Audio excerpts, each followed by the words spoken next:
మీ అందరికీ తెలుసు 19 మంది పోటీలో ఉన్నాం. 17 మంది ఎలిమినేట్ అయ్యారు.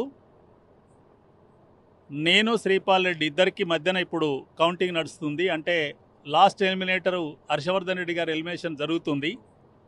కానీ అక్కడ పరిస్థితి చూసినట్లయితే నేనే ఓడిపోయేటట్టుగా అనిపిస్తున్నా, శ్రీపాల్ రెడ్డి గెలిచేట్టుగా అనిపించింది. కాబట్టి ఇక ఓటింగ్ ఇంకొక అర్ధగంట ఉంటే అయిపోతుంది.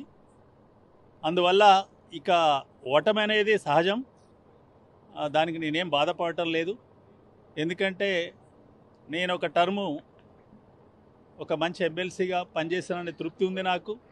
నాకు అవకాశం ఉపాధ్యాయ వర్గం ఇచ్చింది. ఇప్పుడు ఉపాధ్యాయ వర్గం ఇంకోరికి ఇచ్చింది కాబట్టి దాన్ని నేను స్వీకరిస్తున్న తప్ప ఎవరిని నిందించటం కానీ ఎవరిని అనటం కానీ నాకు ఇష్టం ఉండదు. ఎవరైతే ఓటర్లు ఉన్నారో ఏమి నిర్ణయించుకున్నారో ఆ ప్రకారం తర్వాత ఉన్న గెలవబోయే ఎమ్మెల్సీ పనిలో ఉంటుందని నేను ఆశిస్తున్నా.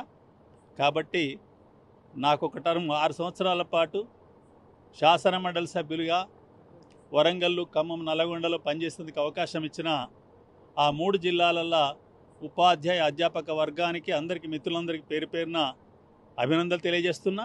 మరియు ఈ ఎన్నికలో కూడా నేను రెండో అభ్యర్థిగా గెలిచిన తర్వాత, అంటే అతను విన్నర్ అయితే నేను రన్నర్గా నన్ను ఉంచారు కాబట్టి దానికి కూడా సంతోషిస్తున్న తప్ప ఇక్కడ వేరే అభిప్రాయం నాకేం లేదు. కాబట్టి మీ అందరి ద్వారా నాకు ఓటేసిన ఉపాధ్యాయుల అధ్యాపకులందరికీ పేరు పేరున అభినందనలు తెలియజేస్తున్నా. నేను రాబోయే కాలంలో ప్రభుత్వ విద్యారంగం, ప్రభుత్వ వైద్య రంగం రెండు కూడా ప్రజలకు ఎట్లా అందుబాటులో ఉండాలి, విద్యా వైద్యం ప్రజలకు ఉచితంగా ఇచ్చినాడే ఈ రాష్ట్రంలో కానీ దేశంలో కానీ సమాజం సరైన రీతిలో ముందుకెళ్తుంది. విద్యా వైద్యం వ్యాపారీకరణ నేను పూర్తిగా వ్యతిరేకిస్తున్నాను. ఆ వ్యాపారీకరణ నిరోధించడానికి నా తదుపరి జీవితాన్ని శాయశక్తుల కృషి చేస్తానని చెప్పి మీ ద్వారా విజ్ఞప్తి చేస్తున్నా. ఎక్కడ తేడా జరిగిందనేది ఉపాధ్యాయులకు తెలుసు. ఎందుకంటే ప్రచారం బాగానే చేశాము. వాస్తవంగా నేనే గెలుస్తానే ఉదయం కూడా చెప్పాను, నేను గెలుస్తాను కూడా. అయినా కౌంటింగ్ చూసిన తర్వాత చూస్తే నేను రన్నర్గా మిగిలిపోయాను. ఎక్కడ పొరపాటు జరిగిందనేది ఇప్పుడు బేరీజ్ చేసుకోవడం అవసరం లేనిది. ఎందుకంటే నెక్స్ట్ మళ్ళీ ఎన్నికలే ఉండవు. అందుకొరకు ఎక్కడ పొరపాటు జరిగిందా లేదా ఇవన్నీ నేను అనుకోవట్లేదు. ఉపాధ్యాయ అధ్యాపక వర్గాలు నన్ను మళ్ళీ గెలిపించాలి అనుకోలేదు కాబట్టి నేను గెలవలేదు. చెప్పాను, విద్యా వైద్యం కొరకు నా కృషి ఉంటుంది. ప్రభుత్వ విద్య తెలంగాణ రాష్ట్రంలో పూర్తిగా ప్రైవేటీకరణ జరుగుతుంది. దానికి వ్యతిరేకంగా నేను ఒక పౌరస్పందన వేదిక అనే సంస్థను కూడా ఏర్పాటు చేశాను. విద్యా వైద్యం అందరికి ఉచితంగా అందాలి. తరగతి గది అనేది సమాజాన్ని ప్రతిబింబించాలి తప్ప తరగతి గదిలో అంతరాలు ఉండొద్దు అనేది నా ఆశయం. ఎందుకంటే నేడు ప్రైవేట్ విద్యారంగంలో రకరకాల పాఠశాలలు ఉన్నాయి, మీరందరూ గమనిస్తూ ఉన్నారు.